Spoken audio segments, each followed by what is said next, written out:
Pichincha Universal, generando noticias. 7:53.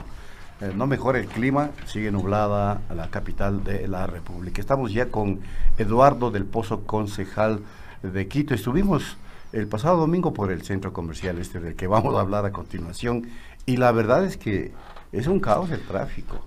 La entrada, la salida, no al interior del centro comercial, no, en el entorno. No se tomaron las previsiones. ¿Qué es lo que podemos observar de lo que acontece en el sector? Buenos días, concejal Eduardo del Pozo. Buenos días, muchísimas gracias Encantado por la invitación. Es siempre un gusto estar aquí presente y acompañándoles, y por supuesto un saludo a toda la gente que nos escucha. Efectivamente, lo que está sucediendo alrededor del centro comercial El Portal, en el sector de Carapungo, es complejo. Definitivamente la inauguración de este lugar comercial evidentemente ha complicado la movilidad en el sector. Eso es algo palpable. Quien quiera que se dé un saltito por ahí, evidentemente lo nota. Y lo más grave del tema es que no ha pasado ni 2 años de la apertura del intercambiador de Carapungo, que le costó a la capital más de $20 millones para solucionar un problema de movilidad que ya existía en el sector. Ahora, la administración pasada nosotros logramos aprobar, y está estipulado en una ordenanza, está establecido en una ordenanza, que justamente las edificaciones que tienen más de 10.000 metros cuadrados de construcción tienen que tener un informe de movilidad y medidas de mitigación de impacto del tránsito. Y esto en razón de que Quito per se ya es complejo y tiene muy pocas vías, y evidentemente no tenemos dónde seguir construyendo más y más y más y más vías, y por tanto este es un elemento indispensable para poder dotar de los permisos necesarios y de las licencias para que se puedan avanzar en los procesos constructivos. Una vez que hemos identificado y que hemos visto, palpado este problema en el sector, inclusive con operativos específicos de la Agencia Metropolitana de Tránsito en el sector, pues se ha empezado un proceso de una u otra manera de fiscalización del cómo se obtuvo estos permisos, ¿no es cierto? Esos permisos sí los tuvieron, sí los contaron. No, claro, pero por supuesto, es el municipio el que otorga estos permisos, es el municipio el que ha otorgado, el que ha revisado estos estudios de impacto a la movilidad y las medidas de mitigación para que evidentemente un centro comercial de esta altura evidentemente pueda existir en la ciudad. En estos días ahora, se esperaba que la Secretaría de Movilidad iba a presentar un informe, ¿no es cierto? Ahora, hay que decirlo, hay cosas es positivo que exista para la ciudad este tipo de centros comerciales, estas inversiones importantes, pero siempre y cuando estén siempre atadas a la normativa y no generen mayor conflicto de movilidad del que ya existe en determinadas zonas, y es el caso. Eduardo, le decía que para esta semana o en estos días se esperaba que se reciba un informe sobre este tema del centro comercial por parte de la Secretaría de Territorio y Movilidad. ¿Se ha recibido ese informe? Lo recibimos en Consejo ¿Qué dice Metropolitano, no terminamos de tratar esa sesión, el alcalde suspendió la sesión, la continuaremos, estoy seguro, el próximo martes, entre otros temas importantes que tendremos para la ciudad, entre aquellos como el presupuesto, que lo aprobaremos el día de hoy, Dios mediante, en una sesión en las horas de la mañana. Pero fuera de aquello, el informe de movilidad de la Secretaría de Territorio, de la Agencia Metropolitana de Control, de la Agencia Metropolitana de Tránsito, ya lo tenemos. Y lo que pudimos palpar más allá de lo que ya hemos constatado vivencialmente, digámoslo así, en papeles, también es que las medidas de mitigación, las medidas que tenían que haber cumplido justamente para todo este tema de la construcción, se tenía que haber implementado una serie de medidas, de las cuales muchísimas están, pero muchas otras no. Y esas muchas otras son las que eventualmente están causando estos inconvenientes, y que a lo mejor no son suficientes como para poder mitigar todo el impacto que se ha generado. Y adicionalmente a las que ya estaban establecidas en estos procesos previos a la construcción o previos a los permisos habilitantes, o paralelos por lo menos decirlos, hay unos adicionales que está sugiriendo la Agencia Metropolitana la Secretaría Metropolitana de Movilidad. Aquí debemos también reconocer algo, más allá de que vamos a continuar con esta fiscalización para ver si es que se han cumplido o no todos los requisitos establecidos en la norma previa a la obtención de los licenciamientos necesarios. Más allá de aquello, los constructores se han comprometido en ser parte de la solución. Bueno, tienen que serlo, ¿no? Necesariamente. Y evidentemente, más allá de si es que están con esa buena predisposición, que sí lo están, es obligación de ellos, pues, implementar esta serie de medidas, toda vez que, como les comento, esto es parte de la norma. Entonces, adicionalmente a los incumplimientos o hechos o actos o obras de mitigación de tránsito que no se han cumplido todavía, hay otras que también adicionalmente tienen que construirse para efectivamente mejorar la movilidad en todo el sector. Entonces, efectivamente se ha entrado en este proceso en donde el alcalde ha dispuesto justamente a sus secretarías, a la Agencia Metropolitana de Tránsito y con la predisposición también de los señores constructores de agilitar estos procesos de construcción necesarísimos para evitar este tipo de congestión. Vale la pena decir adicionalmente algo. Tengo ahí una consulta. Y es que cuando existen una serie de centros comerciales nuevos, a lo largo y ancho, cuando ha existido a lo largo y ancho de la ciudad, siempre en las inauguraciones ha existido una afluencia masiva de gente. Comentaban que la afluencia del día de inauguración superó los 120,000 personas, una cosa de locos, que evidentemente ni los propios constructores habían programado. No lo esperaban, claro. Entonces, ahora, también es cierto que entramos en una época del año compleja donde evidentemente la gente, más allá de la inauguración, también acuden masivamente a los centros comerciales. Entonces, ahora, vamos a implementar esta serie de medidas de mitigación, exigir al constructor a que cumpla con estas series de medidas de mitigación de la movilidad para mejorar la circulación peatonal también y vehicular en la zona, ¿no es cierto? Y luego de este mes, digamos que es bastante complejo per se, pues esperamos que evidentemente ya haya una mejora ostensible y visible en la zona, en el sector de la movilidad. Ahora, obra física es muy complejo que se pueda cumplir en estos meses. A diciembre la situación se va a poner más complicada, pero por ejemplo, a ver, un puente peatonal alternativo que se está planteando hacer sobre la Panamericana Norte. Mira, a ver, tiene que abrirse un carril adicional en la rampa de acceso del redondel del intercambiador de Carapungo desde la salida número 1. Ya. Tiene que colocarse un bail para taxis en la rampa de acceso sur, en la rampa de ingreso sur y norte de la avenida Simón Bolívar, al interior del centro comercial, no al exterior como está este instante, que genera un conflicto con los señores transportistas que no tienen dónde parar para recoger a los usuarios, ¿no? 10 plazas de parqueo para taxis ubicadas en el subsuelo del centro comercial. Estoy hablando de las no cumplidas, ¿no? Estas no están cumplidas. Se colocarán canalizadores peatonales al frente correspondiente de la Panamericana Norte, aproximadamente 100 metros, en este caso del acceso número 1 del centro comercial. Se tienen que colocar canalizadores peatonales en el lado sureste del proyecto con la finalidad de direccionar a los peatones al uso del paso peatonal elevado sobre la avenida Simón Bolívar. Pero ese es el que está congestionado. No está sucediendo, ¿no es cierto?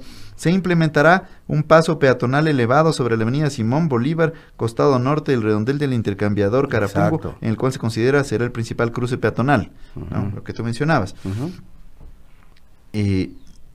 Todos los accesos vehiculares contarán con rampas a nivel para dar preferencia a los peatones y estarán debidamente señalizados, ¿no? Y adicionales a esas eran las que ya tenían que haberse establecido. Aquí hay otras que no estaban previstas, pero que tienen que aplicarse de manera inmediata. Concluir con la habilitación del tercer carril de la misma aproximación al redondel, implementar barreras peatonales definitivas, jardineras y vallas en las aceras del centro comercial que tienen frente a la Panamericana Norte y Simón Bolívar. La señalización para canalizar a los conductores hacia las salidas del centro comercial. Hay que dejar libre acceso a los estacionamientos del centro comercial o efectuar el registro de los que ingresan a una longitud interna, ¿no es cierto? No externa, no a la calle, sino al interior, para disminuir un poco la afectación que impida que las filas de vehículos a la calle Giovanni Calles, ¿no? Cerrar el acceso desde la Panamericana Norte, la rampa este-oeste de aproximación al redondel del intercambiador del tráfico de Carapungo, cerrar parcialmente la salida vehicular por el sitio antes referido, permitiendo la salida durante horas de menos afluencia, cambiar el sentido de circulación de la calle Corazón de Jesús, esto ya es municipal, esto ya es gestión propiamente del municipio, para agilitar la movilidad en la zona, verificar el cumplimiento de la línea de fábrica de los previos contiguos, para tratar de hacer y generar accesos, ¿no es cierto?, para que sean disminución de la aceleración de los vehículos, para que tengan donde aparcarse, ¿no es cierto? Realizar rampas a nivel de acera para cruce de peatones en los accesos de las de la Panamericana Norte. Estas son las recomendaciones que hace la Secretaría de Movilidad, adicionales a las que tenían que haberse cumplido. Pero no dice nada de una posible falla en estructura de este puente peatonal que ya está ahí construido. No nos han mencionado, ¿no? Algo se escuchó de eso, no hay nada, no hay un informe técnico de aquello. No nos han mencionado aquello, sí. Ya. Es decir, que está bien ese puente peatonal. De acuerdo a lo no que hemos recibido la información, no puedo decir que están bien ni aseverar algo que no conozco. Ya, de acuerdo, a ver. Eduardo, ¿cómo es que si faltan tantas cosas por cumplir y hay otras que ustedes van a exigir que se las hagan, cómo es que se le permitió abrir y funcionar? Ese es justamente el proceso de fiscalización en el que ya hemos arrancado y por eso llegó a Consejo Metropolitano y esperamos tener los informes respectivos de la Secretaría de Territorio para ver eventualmente si es que se ha incurrido en alguna falla procedimental, ¿no es cierto? O si es que, o qué funcionario es el que ha omitido algún paso o no por el estilo, ¿no? Porque aquí lo más importante es esta ordenanza, ¿no es cierto?, que aparentemente no ha sido cumplida, por lo menos en su totalidad, del informe técnico de movilidad que tiene que haber cumplido toda esta serie de parámetros que habíamos leído. Eduardo, en otro tema, tú mencionaste hace unos momentos que están tratando el tema del presupuesto para el próximo año. Así es. ¿A cuánto va a ascender ese presupuesto? ¿En qué va a estar enfocado? Bueno, esta vez sí lo van a aprobar, ¿no? Porque el año anterior, acuérdate. Eso fue la única vez en la historia de Quito en la que no se aprobó un presupuesto, ¿no? Va a entrar la ley de y eso era porque económico.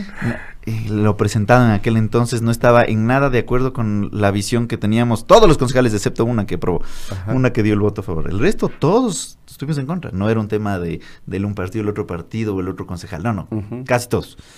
Pero bueno, eso fue una vez en la historia. Sí. Porque lo que sucede es que el presupuesto tiene que estar atado a la realidad de la ciudad.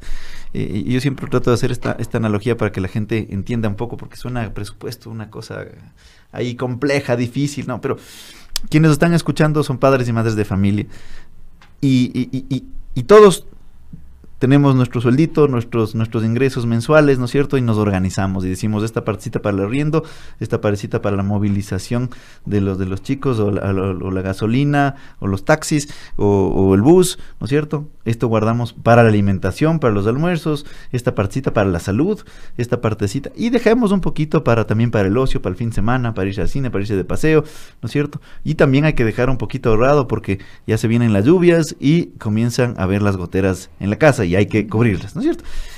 Ese ejercicio que hacemos todos los ecuatorianos, los quiteños en nuestras casas, ¿no es cierto? La de buen padre de familia, ¿no es cierto? Para poder darle al hijito también para que se vaya de fiesta, ¿no es cierto? Para que vaya de paseo. Nosotros también lo hacemos en la municipalidad.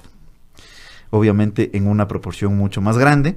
Nosotros tenemos un presupuesto de $1,000 millones, 1,046 millones, de los cuales 300 se van para el Metro de Quito.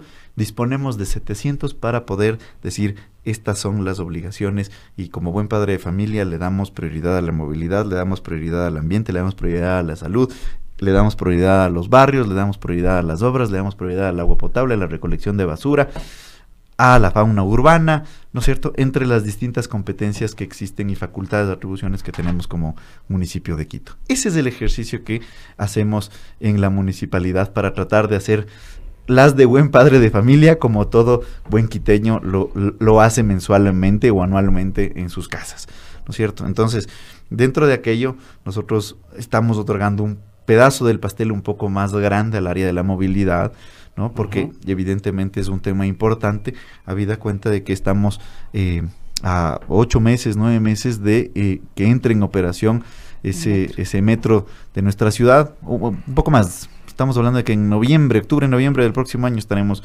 funcionando, 10, 11 meses. Pero claro, para que aquello suceda también hay que hacer una serie de obras complementarias. Tenemos que entrar, por ejemplo, en una operación, lo que se ha denominado la Marcha Blanca del Metro de Quito, y es que comience a operar, pero de manera perfecta, sin un solo usuario, ¿no? Y esas pruebas duran 6 meses.